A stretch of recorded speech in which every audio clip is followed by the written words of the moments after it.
Welcome to Ask Indigo Brown, where every story is a journey and every voice has a lesson to share.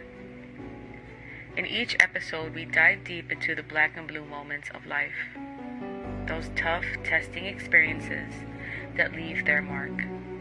Our guests come from all walks of life, each bringing their own struggles, breakthroughs, and wisdom. You'll hear from survivors, dreamers, fighters, and healers. Some have walked through unimaginable challenges, while others are still finding their way. But each one of them has a story that's real, raw, and inspiring. Because on this show, we believe that behind every scar, there is strength. Behind every challenge, there is chance to grow. So join me, Indigo Brown, as we uncover powerful stories, one conversation at a time. Let's explore what it means to rise, to heal, and to find purpose, even in the toughest moments. Real people, real stories, real breakthroughs. This is Ask Indigo Brown on the Small Business Network Podcast TV.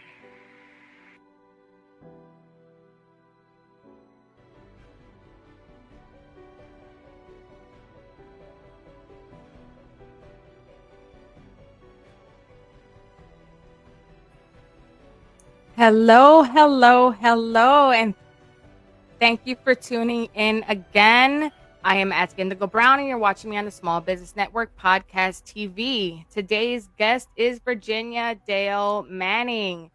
She is a rock star. Virginia is an LPC-S in licensed professional counselor and licensed chemical dispensary counselor with over 18 combined years of experience in education and mental health therapy. She is the CEO of Genman Consulting and Consulting Associates, PC and Therapeutic Corporation, and the founder of Girl Talk Mental Health Show, a real talk with real impact show that empowers and educates through conversations about mental health by exploring healthy ways to manage stats, stereotypes, stigmas, and social norms about mental health while addressing the 6 dimensions of wellness.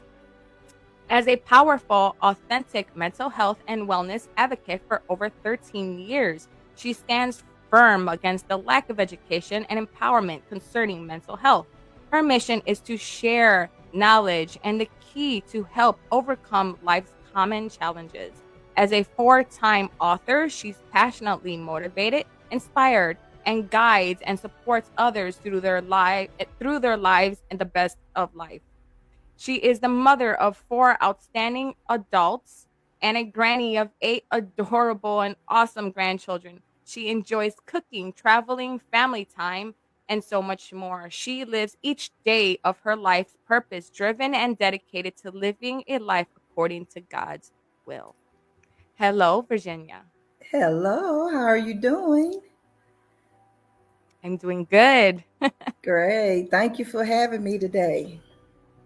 No problem. So, um, I remember once upon a time I had put out my interview looking for a guest, and you were definitely one of the ones that reached out. I would love to know what caught your attention. Well, and as we were chatting earlier, I love your mission. I love when people have a message that they're trying to share with the world, when they have a heart of giving, a heart of educating, a heart of transforming the world to make other people's lives better.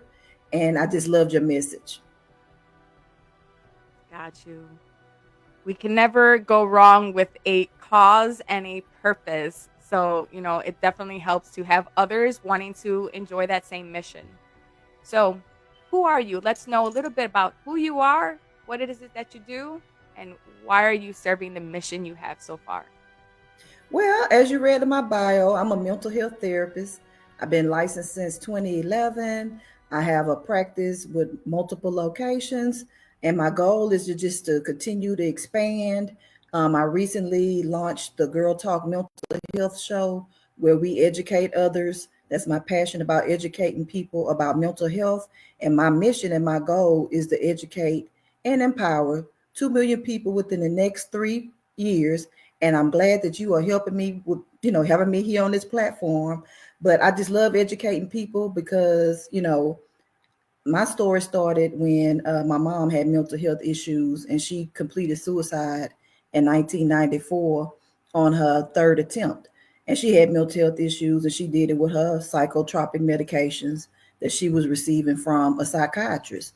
Well, the key that I thought about all those years growing up, grieving and everything, is that the thing that was missing was that us, her kids, we didn't know. We weren't educated. And like back in 1994, a lot of people weren't educated about mental health, especially in the minority communities. And so God instilled this mission in me, and He's just been helping me to evolve and to gain the knowledge that I need, the connections that I need, the collaborations that I need to educate people so they don't have to go through what me and my siblings went through with watching my mom, even though, she was a happy person, but we knew that something was going on and we didn't know. So my goal is to educate. I love it.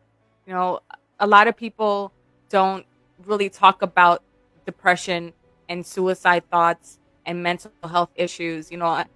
It's a stigma between men and women. Men, a lot of the time, keep it to themselves and they're afraid to speak up because they feel that they have to be strong and they have to be the strong one, in the family, or the strong one, to be recognized as the male with, no issues. And that's a stigma that needs to change. Men have feelings, they are emotional, and they are not invisible. And when it comes Absolutely. to women, women feel like, if they do speak up, a lot of the time they're not being heard, or they're not, getting reciprocated in the right way, or they're not being taken serious. And women can go through so many different struggles in so many different areas. I know I definitely struggled with depression a major part of my life. Um, Mental health has always been an issue for me with my health, and growing up in the environment that I grew up in. So I can definitely commend you for talking about these type of subjects. They're hard to talk about. A lot of times people don't like to talk about these type of things. It's scary. So Mhm. what led you to want to talk about mental health? Why was it such an important thing for you outside of your mom? What was the fire that sparked inside of you that said, this is your cause. This is what your purpose is. Well, my first real career was as a school teacher, an English teacher.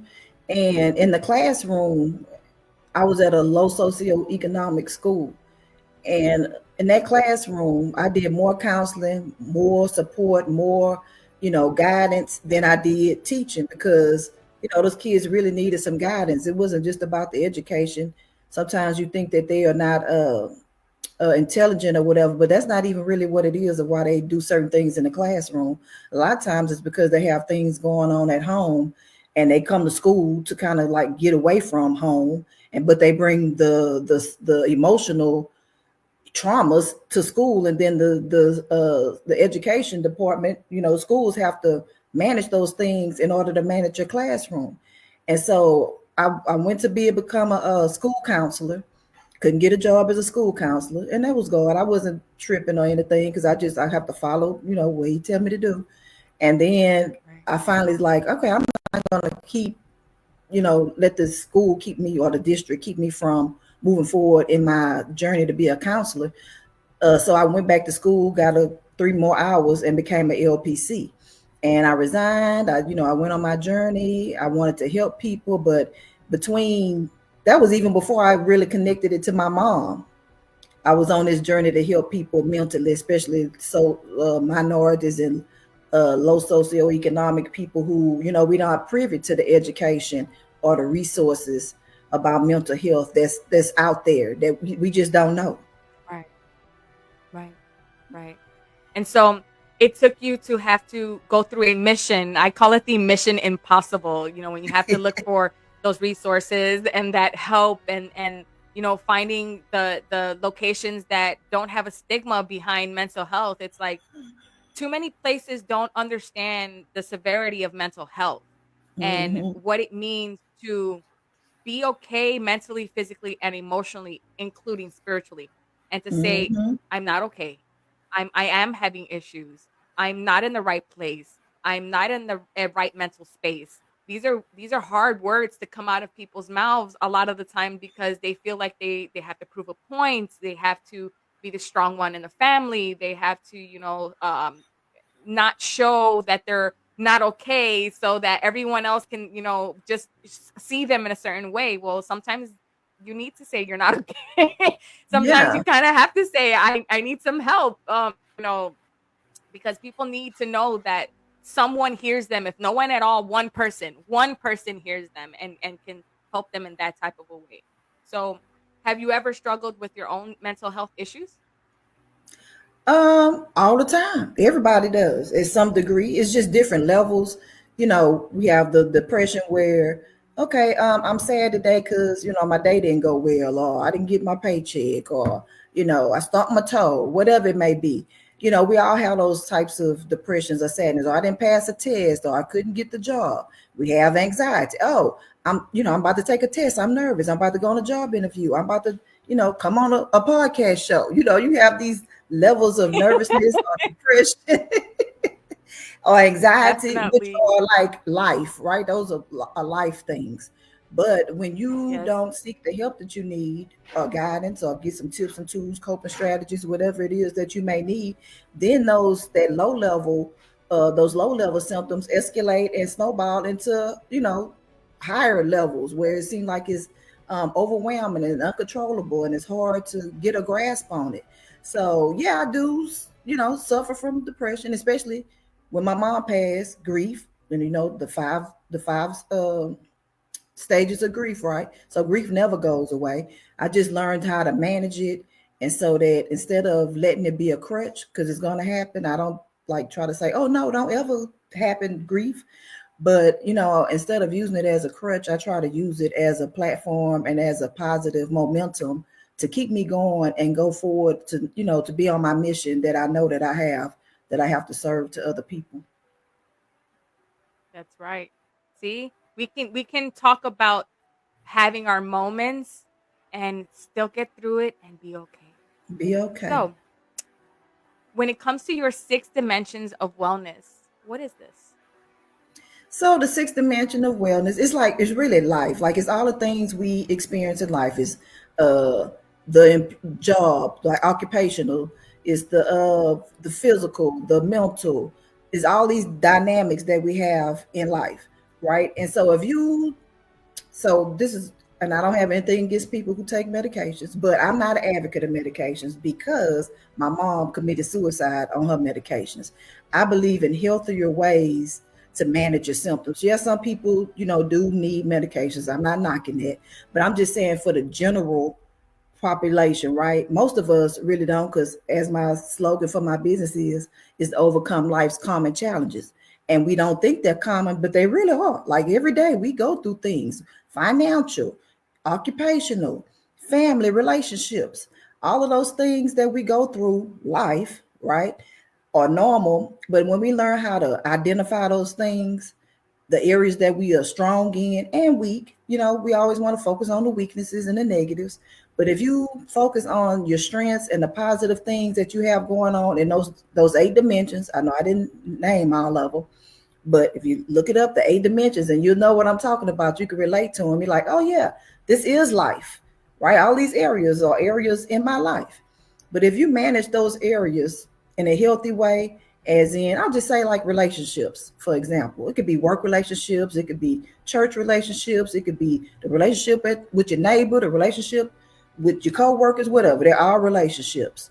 But when you manage those relationships, and think about boundaries that will help that relationship to be healthy, not just on your end, but actually that reciprocity, that relationship to be healthy. It's just managing those things. But when you don't manage them, then the relationships get out of hand, they get toxic, they get abusive, because when they were low level, when you saw that it was an issue between you and whatever that other person is, then you didn't handle it. So it escalated. Now it's like, oh my God, now this person is like 1000% abusive or toxic. And then it seemed like it's hard to handle. So just handling things when they're low level, right? And then if it's already high level, then you have to chunk it down. What they say, how do you eat an elephant? One bite at a time. So when something is so big that it feels like the size of an elephant, first you have to reflect and see what you need to do, break it down, chunk at a time, setting boundaries and making sure your environment is healthy. And then once it's low, you try to keep it low so that it doesn't become so huge that it's unmanageable. Right. Very true. Very true. It's like the circle of life, things kind of just come at you, and you have to take them the best way you can. My big thing is, don't stress the small stuff. If it's out of your control, there's nothing you can do about it. No point on crying about it. Just leave it as is and work on and focus on the things you have control over at that moment. Nothing more, nothing less. Nothing less. Depression kind of runs that way, so I can definitely relate to and understanding, the cycle of understanding how to deal with people and situations in your life. A relationship is different. It really depends on how you handle each one. So definitely understand that. So when it comes to your 4 books, because you're a 4-book author, what are these 4 books, and how can people find them? Well, my first book is pretty much dedicated to my mom, and it gives it's called Master Your Journey, and it gives information, insight, stories, techniques, coping strategies, or whatever about 5 of the most prevalent areas of mental health issues: depression, suicide, relationships, those types of things. The ones that's pretty much common. And it's outstanding. It gives some tips and tools. It gives a little story about my mom and, the journey that she had. And then I have another book called 365 Overcome Challenges, 365 ways to master your life. And it gives 365 plus some extra motivational tips for every day of the year. Right. And then I have another one. It's called Prosper Under Pressure. It's for women to help in their careers, how to balance life and your career at the same time, because it is possible, ladies. I know they stress us a lot in the workforce, thinking that you can't be a good mom and good at your job at the same time. That's not true. Get the book and it'll help you out a lot. And then my 4th book, which has not actually hit the press yet, because it's about my journey with my mom, childhood trauma that I experienced from my mom's mental health issues growing up with her. And so the reason why it hasn't hit the press yet is because it goes back to what you were saying. Like, do I have my own depression and my own everything? When I started writing that book, it kind of like, it was part of my reflection. Like, I knew I experienced all those things, but when you actually write your story out and you actually see what's going on and what went on and how you survived and maybe some things that still left unmanaged, then I had to step back. I'm like, okay, God guide me through this, because this book, and I feel like it's so hard to put out because it's going to help so many people. And that's why it's just like this barrier keeps blocking me, this mental thing that I have to work through myself, but it's coming. So y'all just stay tuned. It's called Set Apart, how to overcome shame, loneliness, and death. Wow, I love this. When it comes to, first off, what you were saying about, trying to figure it out, you have to sometimes silence the silent warrior in your head, the one that likes to fight you, that it's a voice that comes in there. It's an imposter. It tends to have a syndrome sometimes and tell you you're not capable, or it's not possible, or not doable. Sometimes we have to silence that and say, hey, silence yourself. None of that is real or true. And I have the right to tell my story. Like, a lot of the times we are afraid to tell our stories, or we don't know how to really tell our story without hurting someone's feelings or saying something that might trigger someone else. And I feel like, at this point in life, at the age that we are now, we shouldn't care about those things. And sorry, but not sorry. But when it comes to telling your story authentically, and when it comes to releasing those things that held you back, kept you hostage, maybe left you in some kind of bondage mentally, physically, or emotionally, we have to learn to say, it's my story, it's my turn, it's my time. And Mm-hmm. I have the ability to say what I need to say in the comfort of my own space that I created. Those are boundaries. People tend to not understand those boundaries. And, no one has the right to hold you hostage to your past, not even you. So Absolutely. I commend you for feeling comfortable enough to talk about your stories and release them in the ways that you do. And trust me, I have written a book in a way that kind of does that same thing. So I would say take your time, Mm-hmm. feel your way through the process, allow yourself to do a lot of crying and allow yourself to release and let go of that mental and emotional stress. And sometimes you might have to look in that mirror and say, you know what? You may not have had control when you were younger, the younger you. And a lot of things might have not been in your ability than younger Mm-hmm. you. But I Mm-hmm. hear you now and I love you now and I see you now. And it's okay to let it go. Mm-hmm. And you'll be surprised once you accept it and release it, let it go, and just enjoy the thought of being you at that moment. You are at your purest.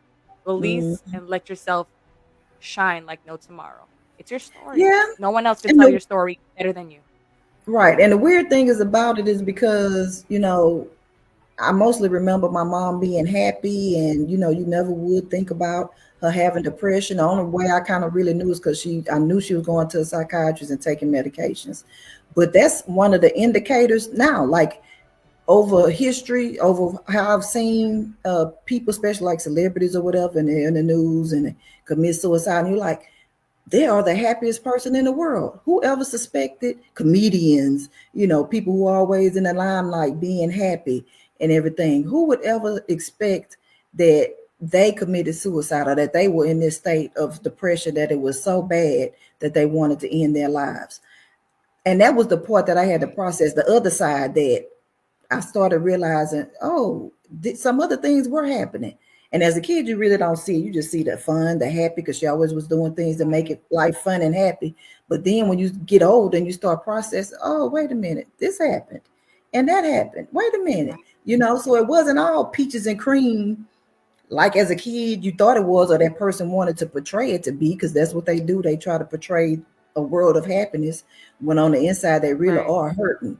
And so that's the eye Yeah. opener for me. Not the happy parts, got that, but it's when I started really diving deep, doing my own self inner work while writing the book, that I started realizing, wait a minute, some things were really happening that as a kid you never really realized that it was some trauma, but it really was. And I Yep. had to label myself like I had childhood trauma, and I never would have labeled it as that until I started reflecting and processing on it. You tend to not really realize these things until you are an adult, unfortunately, Mm-hmm. and you happen to unfortunately, look at other people's lives or look at your own life and say, I never really realized that someone was talking to me in this way, or I never seen it in a way of abuse, or I never, thought of my life being, traumatic or having, things that were going to affect me later on in life. We're kids, we don't know no better. We just kind of just going with the flow of things, and we have Mm-hmm. no say so or choices to kind of experience what we were experiencing. So to be able to realize now as an adult, the things that need to be healed and fixed, first off, congratulations, you made it. A Yeah. lot of people don't get there. Um, and the fact that have to change and you're in the process of making those changes and telling your story, it also says how brave you are. So I congratulate you for making it, and I commend you for being brave enough to talk about your story and experience the things that you experienced and allowing others in on your story. That's a big thing. And a lot of people can hear your story and know that they're not alone. And Mm-hmm. you know, these type of stories have to be talked about, and a lot of other people are going through things silently and are afraid to speak up. You can be that voice for the ones that are afraid to speak. Yes, So I love that's that. my mission. That's my mission. And I'm glad that I finally came to the point where I wrote that book like a memoir, because I had the other three books before, and I guess I was just uh hesitant or suppressing to step on the foots of my own feet, step on my own feet about the childhood trauma that I experienced. I always, had to like felt like I had to keep it together because I'm the professional or whatever. But me processing and reflecting on my own traumas actually has taken me to a new level of awareness. My mind is just so clear now, even though, my goal is to have this book put out this month. It's already written and everything. It's just like it's still like I'm still kind of like coming to terms with it, I guess, because the perception I had at 4 and 5 years old and the stuff, after evolving and seeing the world in another mental health lens, now, my perspective and my viewpoint and what I have to give to the world is on a totally different level. And I needed it. Definitely.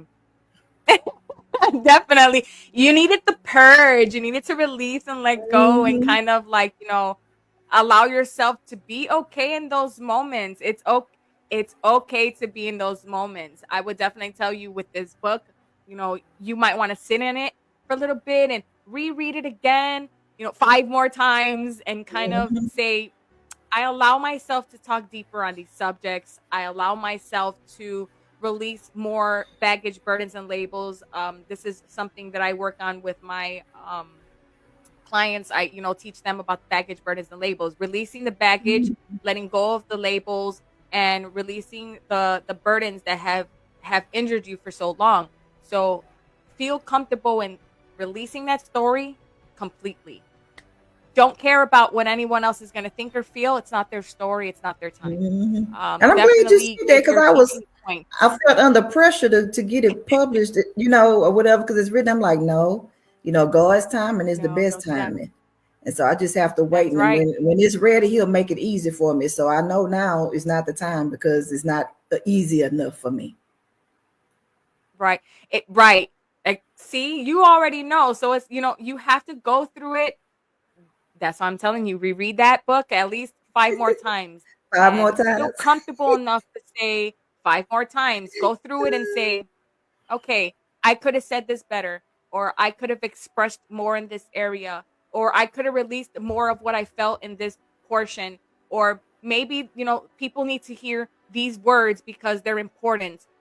You'll be surprised on the amount of people that will read your book and say, I can relate, I understand, I have been there, and now I'm trying to find a way through you. Your inspiration of being able to release what you're feeling, to let go of what hurts you, and to talk about things without fear, without holding back, without feeling like you're going to offend somebody. It's not about them. It is all about you and releasing and letting it go. When you can say, I forgive, not for you, but for me, Hmm. then you'll be free and Absolutely. you'll be able to do what you need to do through this book. So you're listening to spirit and spirit is guiding you. When you get that guided feeling that says now is the time, then you'll Hmm. be ready to show your book. So keep Hmm. doing what you're doing, but I would tell you, read that book read that book 5 5 more times. times.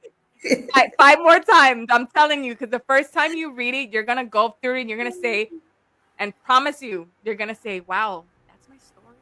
And then you're gonna read it again and you're gonna say, wow, that's deep. Then you're gonna read it again and you're gonna say, you know what? There's some things I could kind of let out now. And you're gonna read it one more time. You're gonna say, you know what?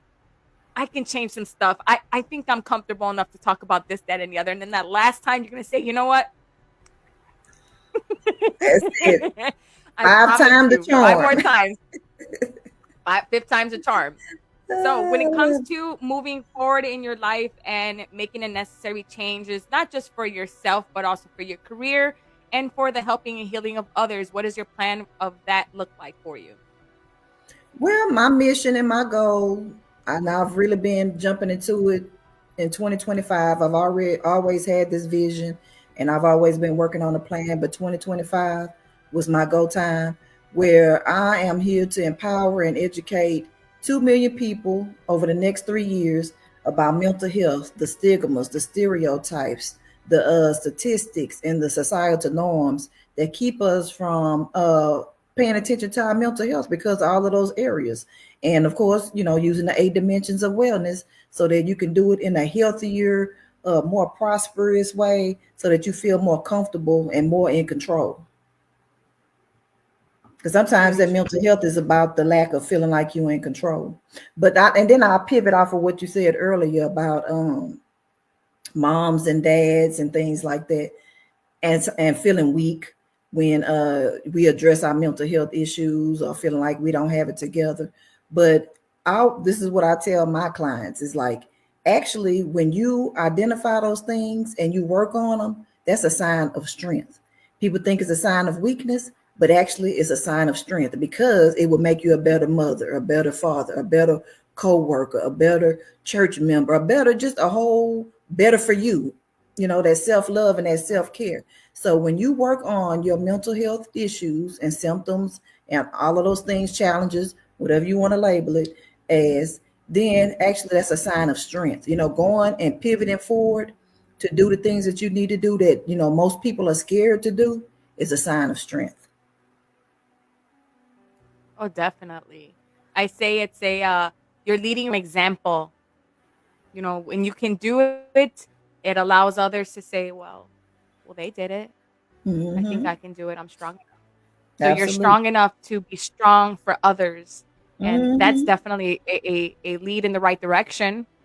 You're grabbing the reins and you're saying, follow me, and I got this, and I will show Mm-hmm. you the way. Mm-hmm. It makes you a So, better person as well. oh, yeah, definitely, definitely. So, when it comes to moving forward for the rest of 2025, and when it comes to your pursuit closing out to the end of the year, outside of making your plans to hit the stream and showing everyone that mental health matters. It is important and necessary in everyone's life. What do you feel is going to do for you on your mental health journey? How do you see this changing your life in the next few months? And what does this look like for your future when it comes to making a difference in hitting enough people's mindsets, mental health, and mental movements? What does this look like for the next few months moving into the next year? Well, as I said, my goal is to educate and empower as many people as possible. So whatever I have to do, keep my foot on the ground, running. I'm not walking this season. It's all about running and getting there as fast and as uh, sufficient, efficient, all of those things as possible, putting them all together and making sure that I just do what I know that I'm put on this earth to do, and that's to influence and empower people. And like I said, and I really think that me processing my childhood trauma in that book has really put me on a different level of what I can give more of to the communities, to society, internationally, local, globally, all of the above is my mission. And hey, thank you for helping me. So, for the audience that will, if not looking now, are going to be looking later, what do you need from us to help you pursue this mission of helping, healing, and expanding the growth of understanding with mental health? How can we Well, help you? connect with me first of all, and stay in touch, be informative, like, and give me some responses. Let me know if what I'm doing is touching you or if it's not touching you. I love any kind of criticism, constructive, negative, whatever. I don't take it personally. I take it as growth. And just, connect with me on social media, connect with me on Girl Talk Mental Health. The show today will drop my third episode, and so it is on E360 TV. It's on my YouTube. Is streaming on Girl Talk Mental Health social media. So just just to not to encourage me, because God is my encourager, but so that we can be in partnership. Just you saying, oh yeah, I resonate with that. Some of the comments that people have been doing since this show, like, that helps to let us know that what we're saying is resonating for you. Not that I need validation, because God is my validation, but to let me know that I'm on the right path and I'm doing what I'm here to do, to make sure that I'm fulfilling what I need to fulfill in other people's lives and giving them what I need, that God-given purpose. That's what I need. So you are God's warrior, his frontliner, his mover, and movement. You are Hmm. here to be a helper, a healer, and a person of pursuit for everyone's happiness. I commend you for doing the things that you do. And you are a great person for wanting to do that in general. It's hard for others to talk about these type of subjects. So for you to hit on subjects that people are very afraid to talk about is a major thing. Oh, we will definitely be leaving your information on the bottom as we get ready to close out. We will be definitely sharing this information as we move forward in collaboration, hopefully, and networking to allow others to be able to reach you and connect with you on their mental health journey. I definitely feel that you are a target for change and you're meant to do something a lot bigger than just yourself. So I commend you in so many different ways. One, for speaking up about mental health. It's not an easy topic. Two, for writing books that allow others to themselves, if not themselves, someone else's view of a journey to understand how to release and break these stigmas. And then three, to be able to produce a platform to help others gravitate towards you so they can better understand not just themselves, but understanding what it feels to have mental issues and not feel so ashamed about it. Mm-hmm. Absolutely. So before we taper off and away from here, I would love for you to talk about whatever it is that you feel others need to know right now, moving forward, whether it's a phrase, a passage, a saying, or simply you just talking your talk and walking that walk. Well, what I do want people to know, my slogan for the business girl, Gym Man Consulting, is that you can overcome life's common challenges. And I know sometimes that's puzzling to people that I use that word common with mental health in the same sentence or the same, slogan.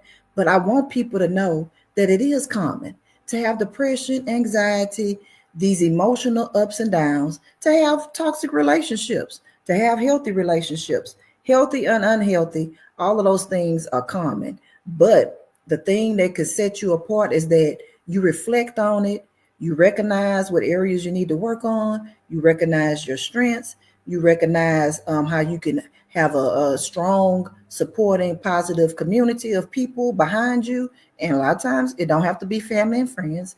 People get stuck on that part. They're like, "Oh, my mom, my husband, my." No, a lot of times it will not be those people. You need people that you can collaborate with that's on the same page as you. It doesn't mean they don't love you. That doesn't mean they don't support you. It just means we don't have the same interests. And that's okay. You find people who have the same interests as you so that you can get your needs met, so that you can even pivot forward, right? I was talking to somebody the other day, one of the ladies that I was talking to be a guest on the Girl Talk Mental Health. And I was talking about how I want to spread, the word about mental health and to educate and everything. And she gave me this illustration, and I know I'm not saying it exactly as she did because she said it so beautifully.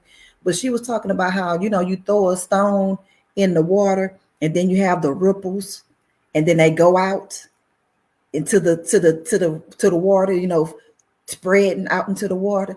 And that's what she gave me that analogy about what I was doing. I'm like, and I'm saying it now, it just kind of like makes my heart flutter to know that, I'm that stone and I'm dropping gems Mm-hmm. and whatever I drop and whatever I share with people, and then it has that ripple effect. And that's what's going to help me get to my 2 million goal of reaching people, around the world, globally, internationally, that ripple effect. And I want everybody to be a ripple and they drop a stone in one of those ripples and keep the ripple going, right? Drop stones in each one of my ripples and let's keep the ripple effect going. It's a layer, it's a ripple in time. So you're ending gaps and opening new doorways. So that gravitates people to come towards you without fear. It allows them to open up and speak about things that they may not have ever wanted to talk Mm-hmm. about, if that. So, and the fact that you're bringing attention to mental health, especially in the time right now where so many things are happening in the world, And people are falling into depression. They're falling into some kind of stigma in their mind where they feel like, well, there's so many things going on that my issues are not important enough. I can put myself for later. I can, I'm on a back burner, and what I'm experiencing is not that important. That Mm-hmm. needs to stop. People need to Absolutely. stop thinking that way. So, yet again, I love the fact that you're talking about mental health. I like that you are definitely pointing topic towards this subject. People are very afraid to not want to talk about their mental health issues or even mention that they have mental health issues. And a lot of the time, there's those individuals that don't even know they have a mental health issue Mm-hmm. and go through their life Mm-hmm. thinking they're okay, or they're not really struggling with anything that is that serious, or or a lot of the time they feel like what they're going through is not that important. That's not always true. Everyone's life is important. Things that you're going through are important. What you're feeling is relevant and valid. You are allowed to feel what you're feeling. You're allowed to Mm-hmm. express what you're feeling, and you're allowed to feel comfortable enough to talk about the things that are uncomfortable to talk about. You are very correct. Sometimes you'll find your soul tribe in connections with people that have nothing to do with your family, unfortunately. And sometimes your family is the last person you want to go to about certain things. And another So you are layer to very, very that, right. and another layer to that is that sometimes you've been engrossed in certain toxic situations for so long, like you've grown up with it, and about by the time you become a young adult and an adult, it's so natural and normal that you think is natural and normal. So when you see something that's healthier or better, you question yourself because you're like, well, that's not how I grew up. That's not what mama told me, or that's not how I lived. And you think it's normal when actually it really is, something that you should work on to make your life better. Have you ever been I know I was the type of child that was raised in a home where you weren't allowed to talk about certain things, and you weren't allowed to bring attention to things that should have been brought attention to. A lot of the time, children grow up, and you're so correct, in a home where they feel like they're not allowed to talk about the things that are happening at home, and they're not allowed to talk about their own feelings on what they feel about things. And it's crazy. A lot of the times when children are growing up, they feel like they have no voice, Mm-hmm. and their voice is void, and the things that they feel are irrelevant. I feel like the world needs to stop doing that to our children. They are relevant. They are heard, and their feelings are important. And there's nothing in the world that's more important than listening to your child when your child is trying to explain to you that they're not okay. And for those Mm-hmm. that think, well, children don't get depressed, children can get depressed as little as 2 years old. Okay. Mm-hmm. And you'll be surprised that just like us as adults want to do things to ourselves to make the world end, the young ones are doing the same thing. It doesn't change just because of their age. So Mm-hmm. I would definitely love to have conversations with you again about mental health in the future. I feel that whatever you're doing in your journey is making major changes. I definitely feel that you're one of the warriors that are meant to make a difference. You're part of that 144 tribe. Um, and so moves are going to be made because of all of us that come together to have a each one teach one collaboration. Mm-hmm. So Virginia, I definitely, yet again, I love your vibe. I love your energy. I think that your story needs to be spoken on a very big platform, because mental health is serious, and a lot of the time the medication doesn't always help. If anything, it does Mm-hmm. make people worse. And I'm not, yet again, I'm not against the whole medication thing, but I think that there's a lot of more holistic and organic ways of going about doing things. I think that it's not just about medication; it's about movement, and mental status. I definitely feel that, if others can find other outlets of ways to help their selves out mentally, physically, and emotionally with things that they can do, whether it's drawing, art, music, writing, that can help them. You definitely have made a difference by 4 books. 4 books. What way to release stress and anxiety and depression and whatever you're emotionally feeling through expressing your words through art. Mm-hmm. So before we get ready to jump off one last time, anything else you want to say to your audience today, to let them know that it's okay to not be okay? Well, I see the comments about me being a warrior, but everyone is a warrior, right? And sometimes we have different battles, what makes us look like we're different and odd and unusual from other people.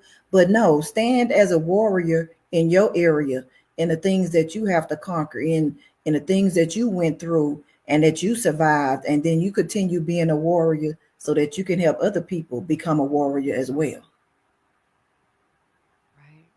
See, we already know we are meant to be fierce and hear our roar. Yes, we all have Women it in us. power. Mm-hmm. Yes, definitely. So until we meet again, I am Ask Indigo Brown. You're watching me on the Small Business Network Podcast TV. This is my guest, Virginia Dale Manning. She is an expert in mental health and awareness, a top bookseller of 4 major books, with one coming soon. Until next time, we will be seeing you again and hopefully having her back on for another episode of Embracing the Black and Blue Moments. Life isn't simple, and there's no handbook to guide us through it. But in the end, what truly matters is how we navigate the hard times, how we rise above. So let's shed the baggage, release the burdens, and break free from the labels that have kept us bound for far too long. It's time to let our souls breathe, to embrace freedom, and to live as we were